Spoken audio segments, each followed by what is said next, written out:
Estudar é sempre bom, melhor coisa.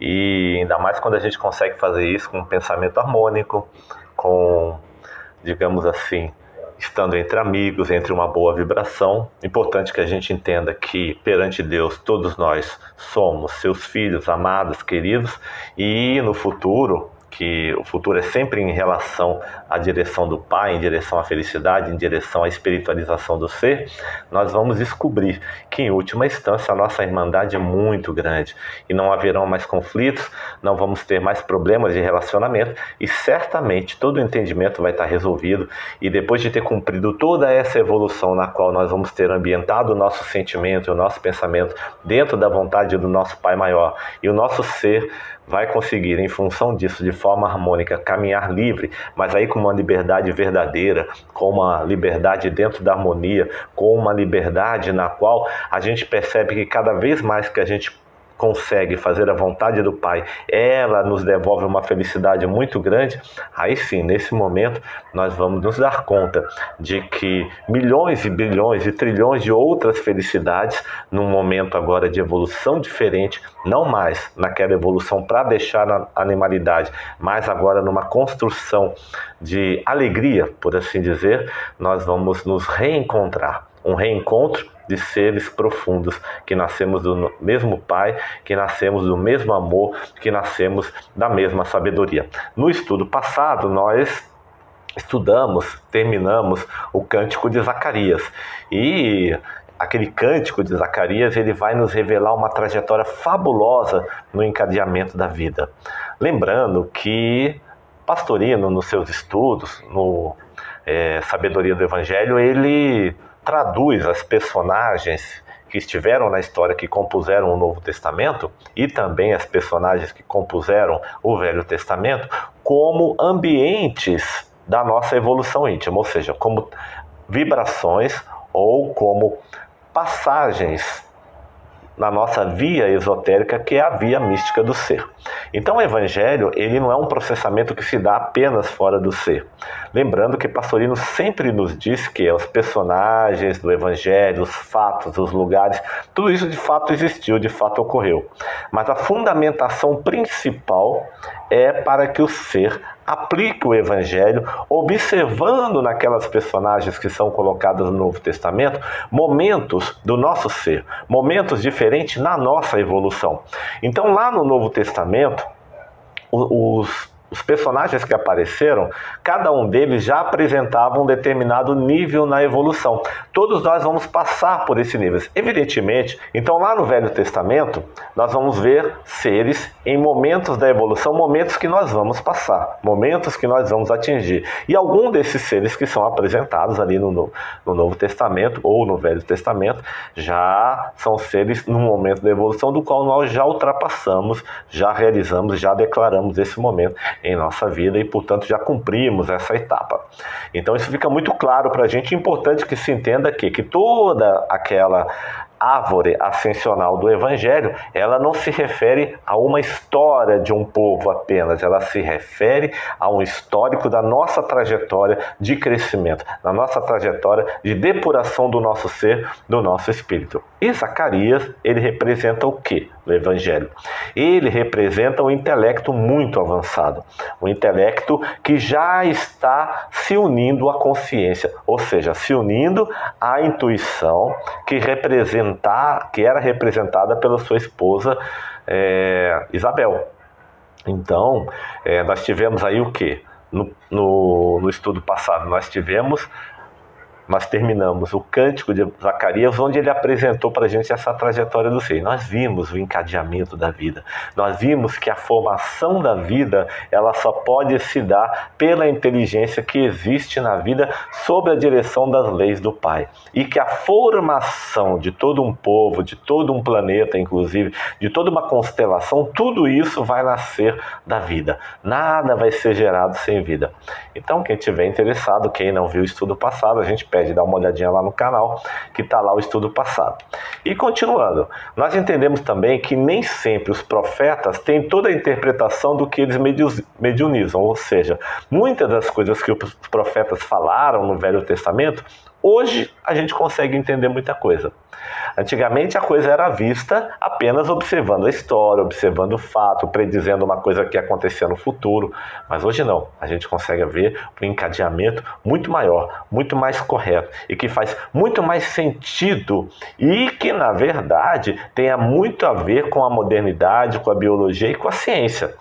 Então, também no Cântico de Zacarias, a gente pôde obter essa revelação quando a gente vai ver a formação dos seres e onde é que isso vai se culminar na evolução, a responsabilidade do Cristo, onde ela nasce em relação a nós de uma forma tão inexoravelmente inseparável, e também a nossa responsabilidade nesse encadeamento em função daqueles que virão na escala evolutiva também.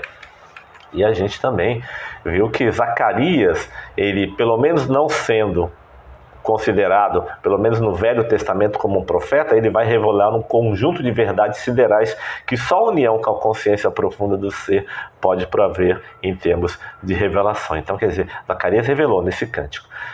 O seu intelecto conseguiu perceber, conseguiu se dar conta de quem era Yahvé, de quem era aquele Deus particular dos israelenses, dos israelitas, de quem era o povo particular, de quem era exatamente todo aquele encadeamento daquele Pai, daquele Deus particular. E nós vimos o significado desse Deus particular que volta ao seu povo para poder dar continuidade à sua missão. Então, o estudo passado está repleto dessas colocações, e inclusive, aliás, os 2 últimos vídeos passados que nós gravamos são exatamente sobre o Cântico de Zacarias. Nós agora vamos entrar em Mateus, capítulo 1, versículo 18 a 25, e nós vamos falar então sobre a revelação a José. Bom, alguns de vocês devem estar perguntando por que Mateus 18 a 25? Então, daqui a pouco, mais tarde, nos próximos vídeos, nós vamos ver isso também, mas Mateus, ele vai falar sobre alguma coisa também com relação ao nascimento de Jesus. Até agora a gente viu Lucas, né? A gente viu Lucas falando muito, predizendo o nascimento de João Batista, aquela coisa toda, e até de Jesus. Mas Lucas também vai falar sobre essa revelação a José do nascimento de Jesus. Não é só de Mateus, mas nós separamos. Pastorino separa.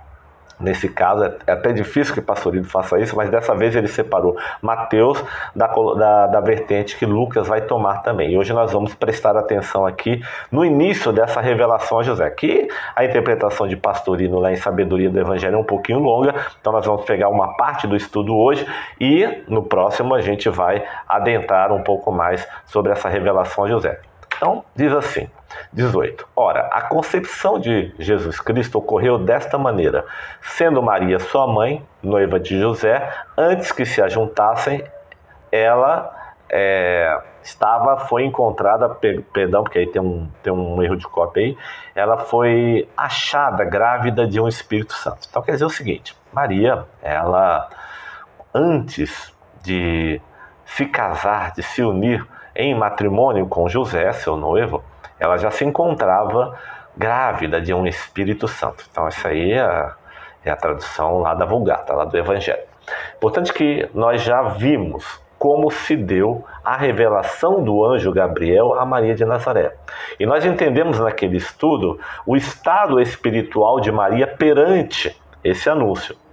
E ela já estava tão consciente de forma, digamos assim, profunda, de que ela era uma servidora do Pai, que ela imediatamente se coloca à disposição do Pai para realizar essa missão.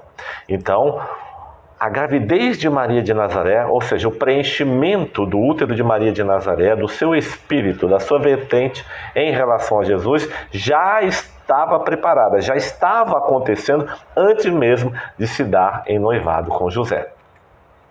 E José, seu noivo, sendo reto e não querendo infamá-la, resolveu deixá-la secretamente. Aí nós vamos ver por que José resolve deixar Maria secretamente. Evidentemente que nós temos que entender também que a personalidade que está vivendo numa encarnação, ela tem uma série, digamos assim, de coligações, de ligações, por assim dizer. Então José estava no ambiente do Velho Testamento, ele estava no ambiente mosaico, na lei judaica do Deuteronômio, e ela era uma lei forte, uma lei que previa uma série de regras a serem seguidas, e José então ficou preocupado com aquela situação de Maria estar grávida e e ao mesmo tempo ele tinha uma preocupação de não colocá-la em situação complicada.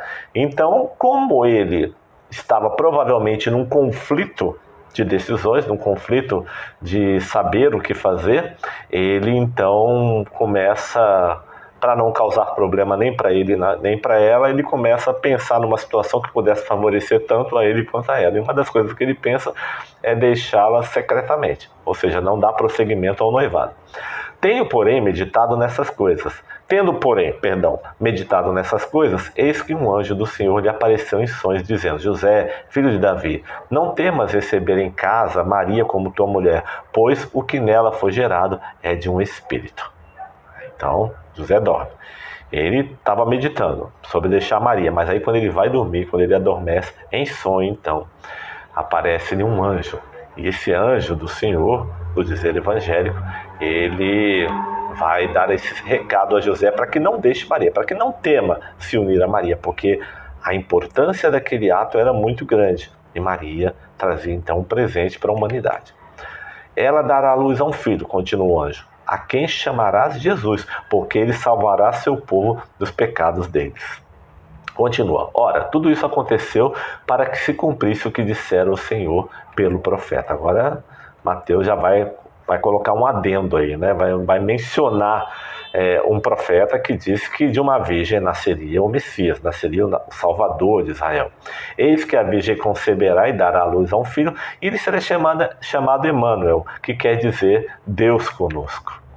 Tendo José despertado do sono, fez como o anjo do Senhor lhe ordenara e recebeu sua mulher. Nesse ponto aqui a gente já percebe uma certa docilidade de José, que queria encontrar uma solução para a situação. E a solução acontece através do anúncio do anjo, que tranquiliza seus sentimentos, seu coração. E ele então toma coragem e vê que esse é o melhor caminho e aceita Maria. E não a conheceu enquanto ela não deu à luz a um filho, a quem pôs o nome de Jesus. Quer dizer, José então ele não tem nenhuma relação de homem e mulher com Maria enquanto ela não dá à luz ao filho. Então ele percebe a grandiosidade do escopo no qual ele foi envolvido, no qual ele estava, e provavelmente, por intuição, ele consegue se lembrar, ainda que de forma oculta no seu coração, da promessa que ele fez no mundo espiritual antes de reencarnar, de ser parceiro de Maria, marido de Maria de Nazaré, e receber como filho o Espírito de Jesus. Vamos continuar então, vamos começar agora a ver o que Pastorino vai dizer para a gente com relação a isso. Nós estamos lá na página 53 de Sabedoria do Evangelho, volume 1. Aí Pastorino vai dizer assim: encontramos duas narrativas a respeito do mesmo fato, em Mateus, capítulo 1, versículo 18 e 25, e Lucas, como eu mencionei, capítulo 2, versículo 1 ao versículo 20. Havendo diferenças entre os dois textos, nós vamos comentar esse texto em separado depois. Então o Pastorino já chama a atenção, ó, Lucas e Mateus falam, tem diferença no texto. Depois nós vamos ver essas diferenças, mas todas elas têm uma razão de ser, têm uma motivação para isso. Após a genealogia, que estudaremos depois, Mateus inicia: ora, a concepção, que é esse termo aí no grego, de Jesus Cristo ocorreu dessa maneira, e passa a narrar. Então, o que Pastorino quer dizer com isso aí? Quer dizer o seguinte: Mateus, ele depois da genealogia que ele vai mencionar lá na frente, é que ele viria então falar do nascimento de Jesus. Primeiro que ele vai falar toda a genealogia das tribos de Israel, descendência de Abraão, etc. e tal, até chegar em Jesus, que vai gerar Jesus. Mas Pastorino ele antecipou um pouquinho esse capítulo, quando ele vai falar do anúncio a José, para que pudesse fazer um encadeamento no estudo e na análise profunda do Novo Testamento.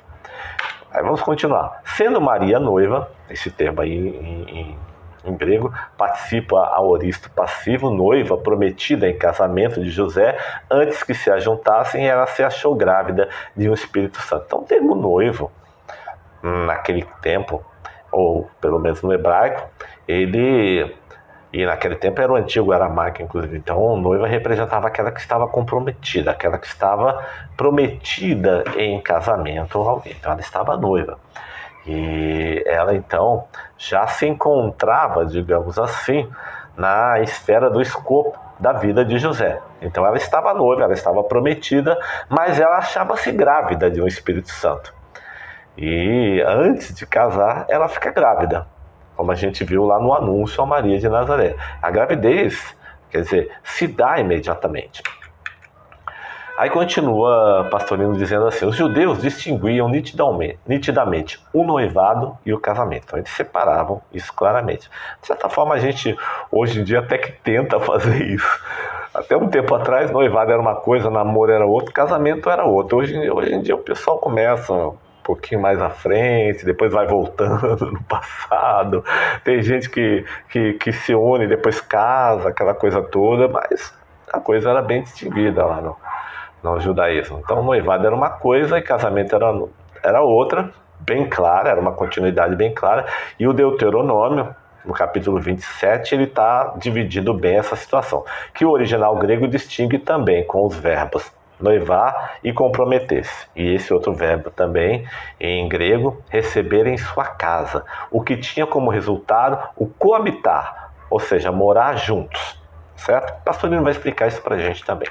Então vamos adiantar. Então, ainda que durante o noivado, José verificou a gravidez, certo? O fato só pode ter ocorrido depois que Maria regressou da casa de Isabel, que morava lá em Carim, para a sua aldeia de Nazaré.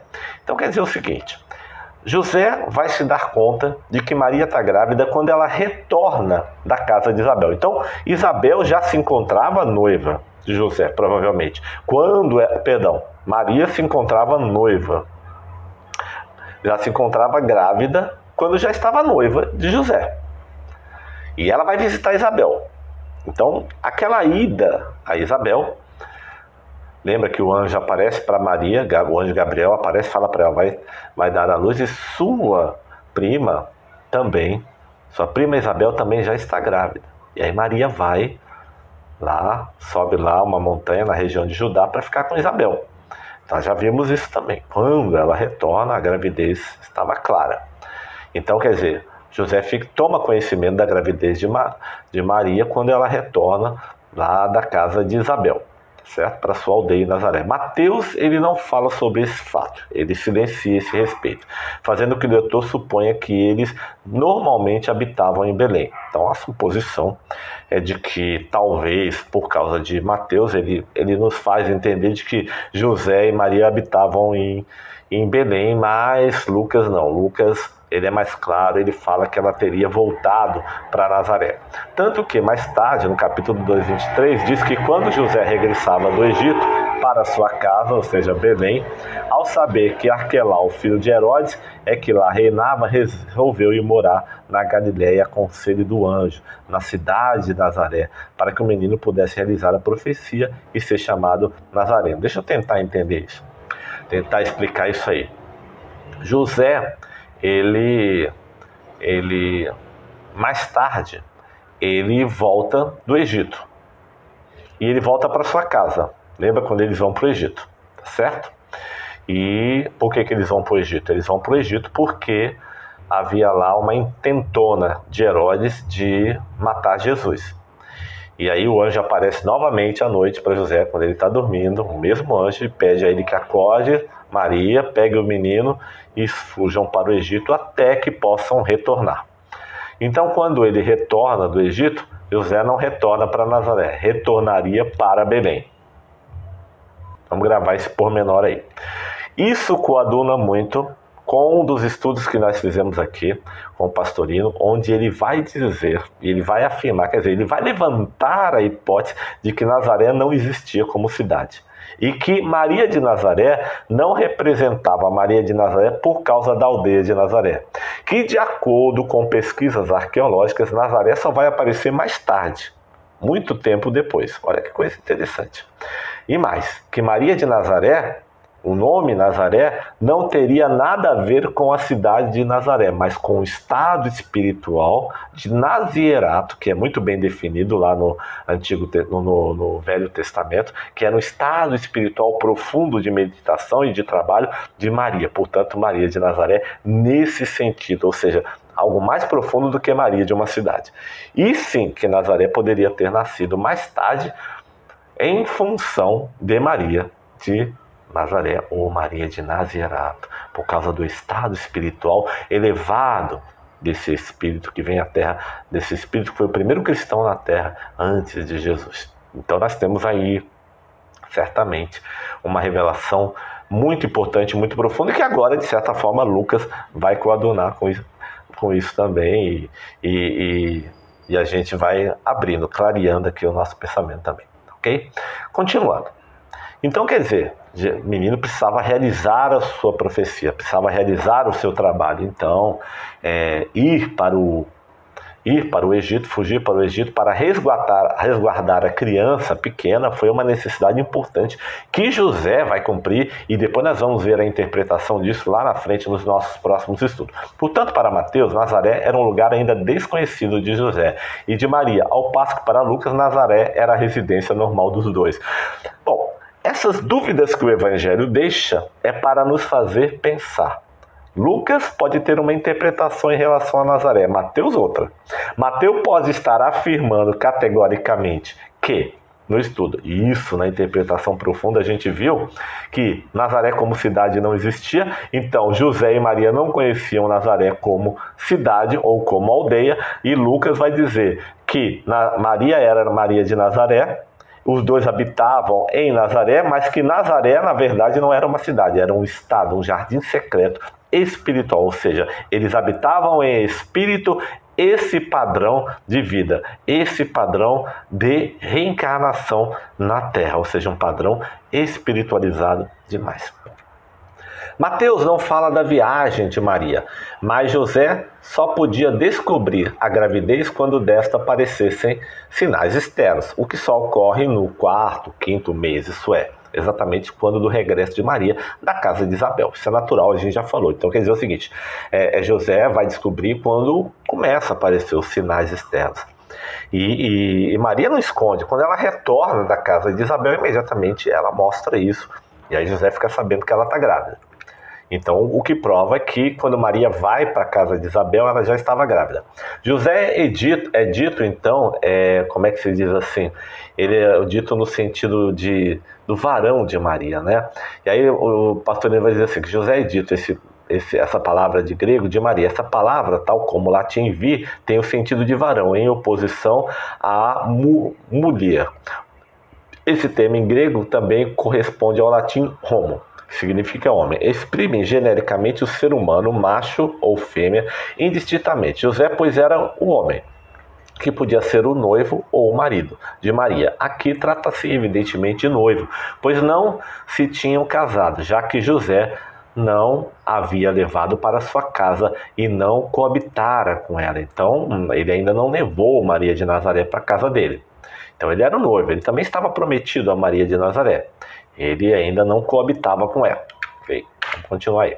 Sendo bom, aí agora Mateus vai dizer o seguinte, que José era uma boa pessoa, era um bom espírito.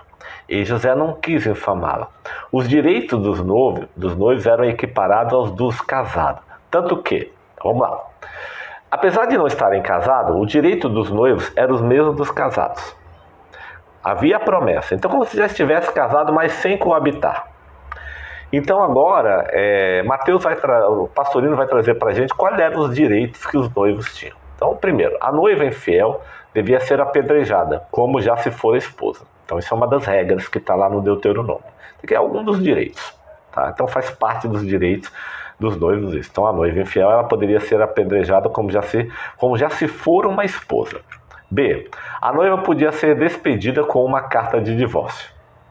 Então, devia estar lá casado, por algum motivo qualquer, quisesse despedir da noiva, ele poderia emitir uma carta de divórcio. Então, ele poderia escolher entre a primeira ou a segunda. C. A criança nascida na época do noivado era considerada legítima. Então, quer dizer o seguinte, se houvesse um nascimento de uma criança durante o noivado, quer dizer, se o casal se encontrasse, e tivesse tido um ato, e em função desse ato nascesse uma criança, ela era considerada legítima, não ilegítima, tá bom? Tá? Se o noivo morria, ela era tratada como viúva, devendo pela lei do levirato coabitar com o irmão do noivo, para que tivesse filhos dele. Interessante porque Se o noivo morresse ou o marido morresse, a noiva ela deveria casar, né? Ela deveria ser tratada como viúva e poderia coabitar com o irmão. Se ela fosse noiva, ela poderia vir a coabitar com o irmão. E ela poderia até ter filhos dele. Então, quer dizer, passava a noiva do irmão para irmão. Isso era uma coisa bem diferente, assim. Havia digamos assim, uma certa... Antigamente, as famílias, elas se uniam muito por uma necessidade de proteção e de continuidade da vida. Essa era mais ou menos a razão pela qual as famílias se uniam. Então, naquela época do mundo mais primitivo, as motivações eram um pouco diferentes. Então, talvez por isso houvesse regras, existissem leis nesse sentido, ok? A gente não vai entrar nesses detalhes aqui, mas vamos ver mais um pouquinho. Levirato é o substantivo masculino. Na lei hebraica, ele significa o seguinte: a lei hebraica, ela obrigava um homem a esposar a viúva do irmão, quando o morto não houvesse herdeiro. Do morto não houvesse herdeiro. Olha que interessante. Então, essa aí é uma das leis, é uma lei lá do Deuteronômio, né, que o homem ele era obrigado a esposar a viúva do irmão quando do morto não houvesse herdeiro. Quer dizer, se o morto não tivesse um herdeiro, um homem, então esse irmão ele era obrigado a desposar a cunhada. Então, de certa forma, havia obrigação dos dois lados ali. Ok? Bom, aí a gente continua. Diz Mateus que José, na dúvida entre acusá-la perante o sinédrio, difamando-a, ou repudiá-la com uma carta de divórcio, optou pela segunda hipótese, pois para isso bastava uma carta assinada por ele, diante de duas testemunhas, o que não provocaria escândalo. Então, que Lucas pensou assim, poxa, eu não quero... José pensou assim, eu não quero levar Maria de Nazaré ao sinédrio, uma acusação séria que culminasse na morte dela. Ao mesmo tempo, não quero casá-la, não quero repudiá-la em público. Então, eu vou fazer uma carta de divórcio. Basta duas testemunhas, que eu combino com essas testemunhas de não causar nenhum escândalo, e assim eu não dou seguimento a esse casamento. Foi mais ou menos o que José pensou, de uma forma em não causar escândalo, né? E aí, o que acontece? Tendo meditado nessas coisas e tomado sua resolução, quer dizer, José decide deixar Maria em segredo, deitou-se para dormir. Foi quando, em sonhos, recebeu a visita de um anjo do Senhor, ou, na linguagem moderna, conforme Pastorino, um espírito bom. Aparece aqui a mediunidade onírica. O que é a mediunidade onírica? É a mediunidade de sonho. Então, José, ele tinha essa mediunidade.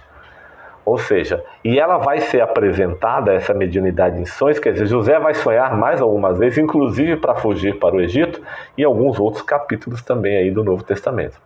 Então, quer dizer, José era um médium de mediunidade onírica. Ele via e conversava com os espíritos de forma muito nítida à noite. E aquela mediunidade dele era de um nível de realidade muito grande, ao ponto de ele achar que ele estava acordado. Então, a mediunidade onírica que está lá no livro dos médios também. Quem tiver interesse, busca lá no livro dos médios o capítulo que fala sobre sonhos, o capítulo que fala sobre essa mediunidade de sonhos. Parece que só José possuía esse tipo de sensibilidade psíquica. Mateus não revela o nome do espírito em nenhum dos 5 trechos, mas José tinha esse tipo de psiquismo no sonho. Lembra que Zacarias estava acordado quando recebe a visita de Gabriel, Maria acordada. Então, vários outros passos a gente vê a manifestação do espírito através da mediunidade quando o espírito está acordado. Ou seja, o ser está acordado, não está no estado de sonho. E nem no estado de sonambulismo. Mas aqui no caso não. Aqui no caso, é claro, José quando dormia, ele então tinha essa mediunidade de conversar com espíritos. Aí continua. Nossa tradução do versículo 20 difere das traduções correntes, porque seguimos o texto original grego, assim. Então, quer dizer, o capítulo 20, que é isso aí, ó, já na tradução de Pastorino, vai traduzir de forma melhor esse versículo 20 aí da revelação a José. Então diz assim, em lugar de pensava, colocamos tendo meditado, tradução melhor para o particípio do aruíris dessa palavra em grego aí. Quer dizer, então José, ele não pensava, ele meditava sobre essa possibilidade de deixar Maria de Nazaré. Tá? Receber em casa, que exprime o ato de casamento. Então, quer dizer, tendo, porém, meditado nessas coisas, eis que o anjo do Senhor lhe apareceu em sonhos e disse: José, Davi, não temas receber em casa Maria como tua mulher, pois o que nela foi gerado é de um espírito. Certo? Então, receber como mulher. Tá? Não receber em casamento. Continua. Receber Maria como tua mulher, porque se trata da construção de duplo acusativo. Por exemplo, receber alguém como hóspede. Então, quer dizer, não tema receber Maria como mulher. O que foi gerado nela é um espírito, é de um espírito, porque em grego não há artigo. Logo, é indefinido e nem sequer aparece o adjetivo santo, que só foi introduzido no texto latino da Vulgata. Quer dizer o seguinte, no texto latino da Vulgata, o latino, certo? Tá? Ele recebe o Espírito Santo. Mas Pastorino, fazendo a tradução, ele vai dizer o seguinte, é de um espírito. Então Maria está cheia de um espírito, ou seja, ela está com um ser, não o Espírito Santo, a vibração do Espírito Santo, ela está no espírito individual, o Espírito de Jesus. Então a tradução é mais correta é essa. Então, e por que se tirou, se colocou, se introduziu o Espírito Santo já em sei lá qual edição da Vulgata? Vai introduzir por causa dos objetivos do clero, da Igreja Católica. Que eram objetivos bem diferentes. Então era preciso retirar a ideia da reencarnação, era preciso retirar a ideia da pré-existência e da pós-existência do espírito após o desencarne. Então inclui lá o Espírito Santo, mas na verdade é só espírito, ou seja, era só um espírito, o Espírito de Jesus. Então José é alertado pelo anjo Gabriel, através da sua mediunidade psíquica onírica, que é a mediunidade de conversar com o espírito durante o sonho, e se lembrar dessas conversas de uma forma muito clara e saber que foi uma conversa. Então provavelmente José tinha essas experiências toda noite, mas isso ficou muito bem registrado, muito bem gravado. Então esse espírito vai dizer a José que, José, Maria está grávida de um espírito. Esse espírito é um espírito importante, é o Espírito de Jesus, que vai cumprir uma missão muito importante. E ela não foi engravidada por homem nenhum por um ato sexual comum que se conheça. Na verdade, ela está grávida de um espírito, por um processo que não passou pela sexualidade, pelo ato de copulação sexual que nós conhecemos no plano físico. Tá? Ao aceitar Maria, sua noiva, embora já grávida de vários meses, como sua esposa, José assumia automaticamente a paternidade legal do nascituro. Então quer dizer o seguinte, a própria lei judaica, como nós vimos, quando uma criança é concebida durante o estado de noivado, a criança é legítima, ela não é um bastardo em relação ao pai. Então quando José aceita Maria como noiva, aceita definitivamente como noiva, ele não a repudia, ele aceita o conselho do anjo Gabriel, automaticamente também ele já é pai de Jesus, tá bom? O espírito que fala a José no sonho repete-lhe as palavras que Gabriel dissera a Maria quanto ao menino, impondo-lhe o mesmo nome, e Mateus traz em apoio uma citação do profeta Isaías, do capítulo 7, do versículo 14. Então José descobre que o nome do menino chama Jesus, assim como Maria também vai receber essa revelação do próprio anjo Gabriel, mas não através do sonho, através da aparição do anjo Gabriel por meio da mediunidade de Maria de Nazaré. A fórmula empregada por Mateus, o que disse o Senhor pelo profeta, ou seja, o que falou o Espírito pelo órgão, em grego, em latim, P, vem confirmar a tese da mediunidade, demonstrando que profeta, como intermediário ou médio, apenas serve de aparelho ou órgão de um espírito. Então o profeta é o médium, é o órgão de um espírito. E aí, mais uma vez aqui, nós vemos a mediunidade em ação. E que profeta, na verdade, é um médium. E continuamos. A profecia de Isaías afirma que uma virgem conceberá e dará à luz a um filho. O termo virgem merece ser estudado. Agora, Pastorino vai analisar um pouquinho esse termo virgem aqui. Em hebraico, há duas palavras, Betulam, que significa a virgindade como certa, e Alma, que exprime uma oposição sem garantia. Ora, Isaías escreve exatamente Alma. E verificamos que em Deuteronômio 22, 23, a noiva e mesmo a esposa recém-casada era chamada de Neará e Betulá. Neará, Betulá. Então veja bem, aqui o pastorino está entrando num pormenor um pouquinho diferente. Existia dois tipos de virgem. Uma era aquela que de fato era virgem, tá certo? Virgindade como certa. virgindade física. E a outra era aquela virgem que se encontrava no estado de que ainda não simplesmente não se casou. Então, coloca duas situações aqui. Vamos adiante. Em grego, essa palavra em grego, exprime o mesmo, virgem, mas em sentido genérico. Tanto que as moças noivas e também as recém-casadas eram assim chamadas. E isso na própria Bíblia, lá no Deuteronômio, nessas duas passagens, e em Reis e em Esther também. Olha só. As noivas recém-casadas eram consideradas virgens também. Se eram ou não eram mais, não sei, mas ainda eram consideradas virgens, por causa do estado novo delas de situação na vida. Em todas essas passagens, a palavra virgem designa a moça que é dada a alguém para deitar-se com ele, supondo-se que se trata de uma virgem, isto é, de moça ainda não ligada pelos casamentos a um homem. Então também pode-se dizer que a moça que ainda não havia se ligado a um casamento com um homem também era considerada virgem, independente de saber se ela era virgem ou não. Não era esse o caso. Esse não era o caso. Então nós estamos vendo aqui como é que o Deuteronômio, como é que o Velho Testamento, como é que o judaísmo naquela época se referia a virgens. E evidentemente que a gente veio trazendo uma série de ideias de lá para cá, sem maiores conflitos, sem maiores problemas interiores, sem nenhuma preocupação com relação a isso, porque isso não perde a questão espiritual. Vamos mais adiante. Vai dizer assim: a mesma designação é atribuída a Maria, demonstrando que, ao lhe ser dado como noiva, era virgem, o que é natural e normal. No entanto, em nenhum local dos evangelhos se diz, nem se supõe que Maria continuou virgem depois. Ela era virgem quando concebeu, o que de modo geral ocorre com todas as moças. Bom, tá bom, vamos adiante, sem preocupações. Claro que o que Pastorino está querendo chamar a atenção aqui, ele está fazendo um estudo o que significava virgindade naquela época.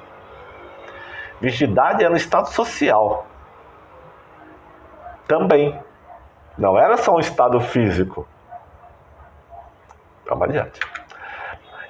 Esses nossos esclarecimentos não visam diminuir o respeito e a veneração que todos temos pela Mãe Santíssima de Jesus, pois o fato da virgindade nenhuma importância apresenta diante da espiritualidade. Então, bom, vamos lá, vamos entender isso aqui. O que é importante que a gente entenda é que, naquela época, as moças já se casavam muito cedo, 12 anos, 13 anos, 11 anos, elas eram entregues em casamento, os jovens, os rapazes também casavam muito cedo. A vida, as pessoas viviam até os 35, 40, no máximo 50 anos. As doenças, o primitivismo, a falta de uma medicina mais eficaz, isso tudo fazia com que as pessoas desencarnassem mais cedo. Então era difícil alguém ir além dos 40 anos. Então era natural que naquele período, quando a menina menstruasse, ela já era dada em casamento, e as famílias começassem muito cedo, os meninos com 15, 16 anos já estavam casados, e iam viver mais 15 anos, iam viver mais 20 anos. Então, no mundo primitivo, é importante que a gente entenda isso. Eu, Wander, tenho certeza absoluta de que Maria era virgem em todos os sentidos, em ambos os sentidos.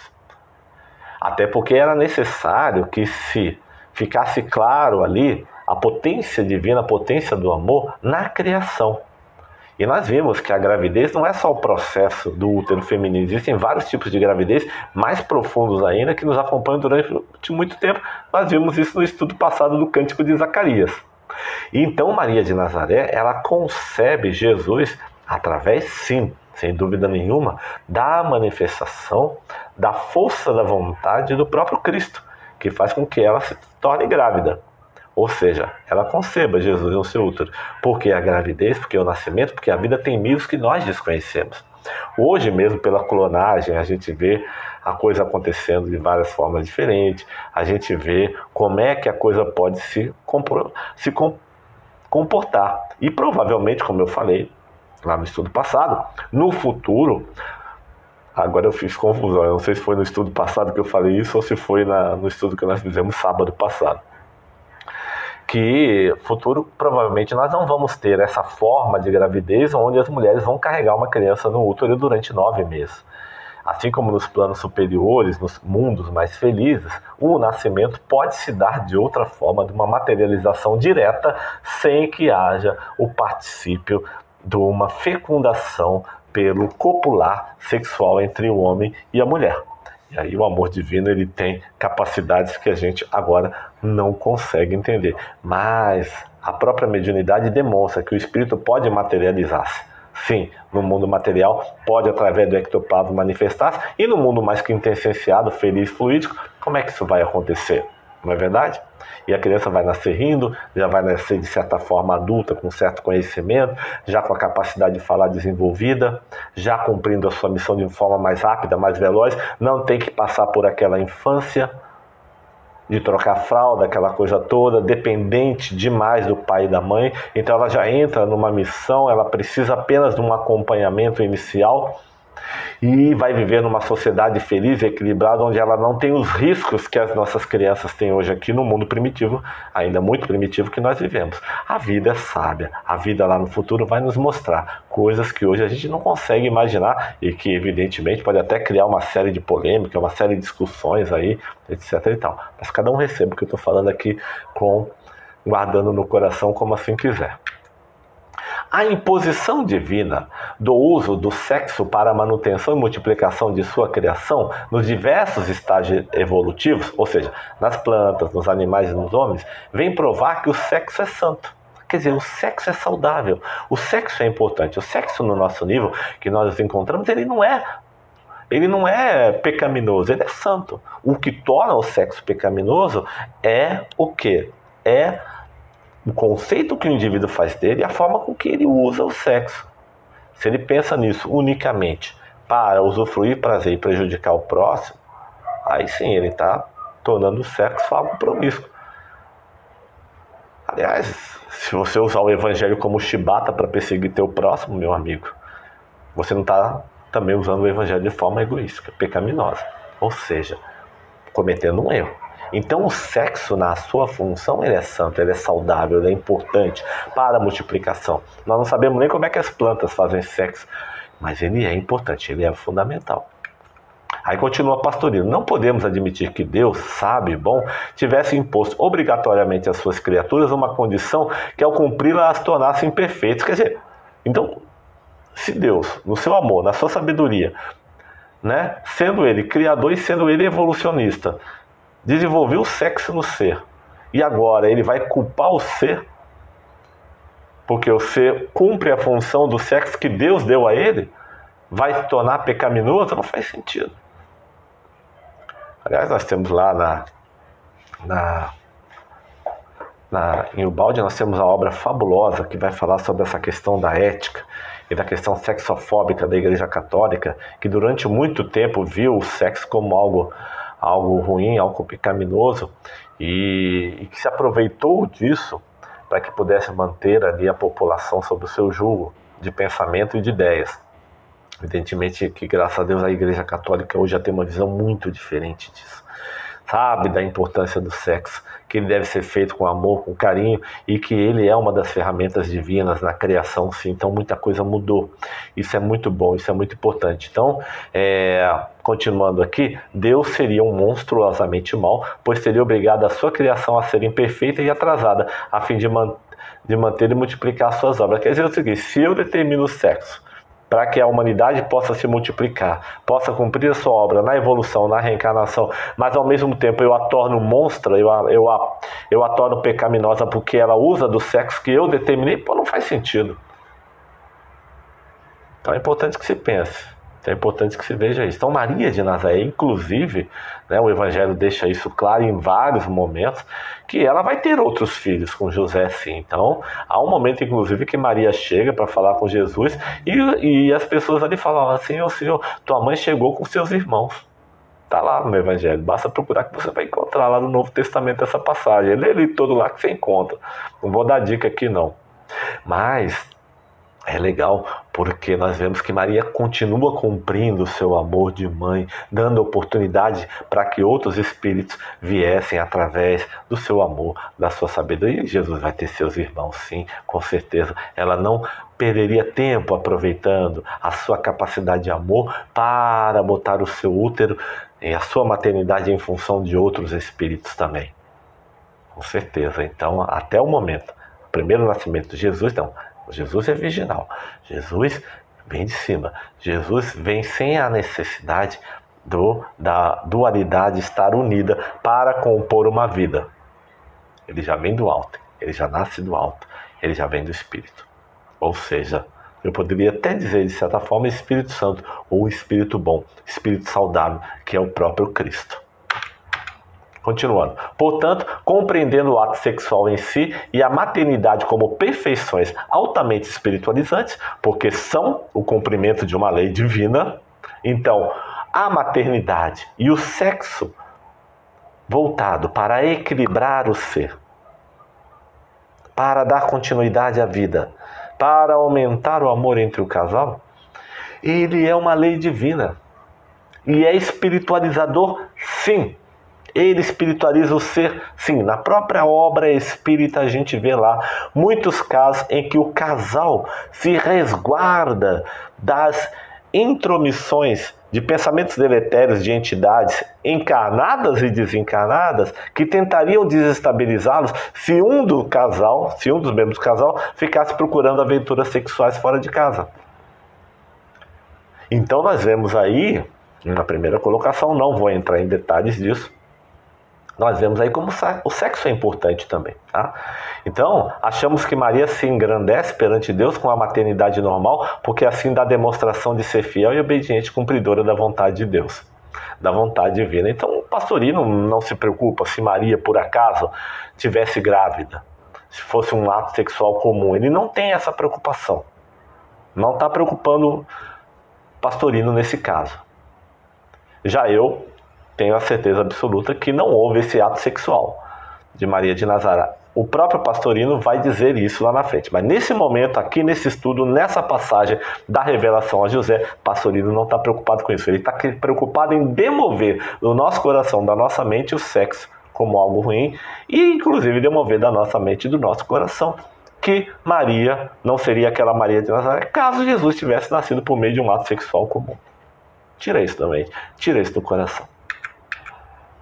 Compreendendo bem esse problema, o jesuíta padre Taylor de Chardin, muito bom esse padre, fabuloso, a obra dele é muito boa, atribui à sexualidade um sentido cósmico e afirma que o mundo não se diviniza, não se torna divino por supressões, mas por sublimação. Quer dizer o seguinte, não é tirando o sexo, não é tirando o amor entre as pessoas que o mundo vai se divinizar, que nós vamos nos tornar um planeta fluídico. E ainda, que o homem e a mulher tanto mais se unirão a Deus, quanto mais se amarem. Olha que legal. Não vendo apenas o objetivo admirável, mas transitório da reprodução. Mas o de dar plena expansão à quantidade do amor, liberando do dever da reprodução. Liberado do dever da reprodução. E diz claramente, sem subterfúgios, a mulher é para o homem o termo suscetível de impulsionar esse progresso para frente. Pela mulher, e só pela mulher, pode o homem escapar ao isolamento no qual sua própria perfeição se arriscaria a perdê-lo. Por isso que a gente volta como homem e a gente volta como mulher, porque a gente precisa atuar nos dois lados, tanto como homem e como mulher. Então, quer dizer, pela mulher, eu, como um espírito que vou reencarnar como homem, eu preciso passar pelo útero dela. E aí eu cresço, eu me liberto do isolamento, da reencarnação, da paralisia evolutiva, porque essas reencarnações me dão a oportunidade de evoluir, de continuar progredindo o meu espírito, e também como mulher também dou chance para que outros espíritos possam continuar também aprendendo pela reencarnação, participando da lei da vida pela lei do amor. Então quer dizer o seguinte, também vou dar chance para outra mulher e para outro homem também. Por isso que Kardec fala, ora nascer, ora renascer, como homem, como mulher, e a gente vai alternando, às vezes passa um bom tempo como mulher, um bom tempo como homem, no aprendizado que nos cabe. Então, eu posso nascer por via de uma mulher como um espírito que vai reencarnar como homem e também pela mulher, ou seja, num estado psicológico feminino, numa reencarnação feminina, também fazer o meu processo de evolução, servindo como o ventre, servindo também como vaso reprodutor, o vaso capaz de dar essa oportunidade. E aí continua, realmente a união sexual dentro do amor é a imagem mais fiel da união do homem com a divindade. E por isso os místicos denominam essa unificação do homem com Deus de esponsalício. Fazem essa denominação bonita, esse abraço, essa união profunda através do amor. Há quem diga, inclusive, que um dos momentos em que a gente mais se aproxima, assim, digamos, da força divina que o homem consegue é durante o ato sexual. Aquele ato bom, aquele ato feito com amor, feito com sabedoria, num momento seguro, é o que mais aproxima o homem e a mulher do amor, da sabedoria divina. Porque, como diz os próprios espiritualistas e como diz o próprio Evangelho, Deus é um gozo eterno. Deus é um gozo. Mas, evidentemente, que aqui no nosso nível, né, o gozo divino é muito maior. Quer dizer, o sexo apenas aproxima, apenas dá uma ideia. Então, com isso, a gente encerra o estudo de hoje. Muita paz, beijo no coração, paz e bem, paz e fraternidade e até a próxima.